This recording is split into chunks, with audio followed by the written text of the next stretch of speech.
ఒప్పుకోం. ఖచ్చితంగా ఆ మా డిమాండ్ చెప్తున్నాం. దానికి ఎదురుగా ఏదైతే అమరవీరుల స్తూపానికి మరియు సెక్రటేరియట్ కి మధ్యలో ఉన్న జాగాలో మేము నిర్ణయించిన విధంగా తెలంగాణ ప్రజలు వాంఛించిన విధంగా ఆ విగ్రహాన్ని పెట్టాలి.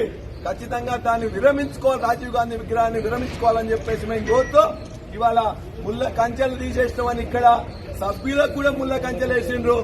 ఇలా అసెంబ్లీ ఎదురుగా 3 రెట్ల కంచెలు వేసిండ్రు. 1000 మంది పోలీసులు 3000 మంది పోలీసులు పెట్టిండ్రు.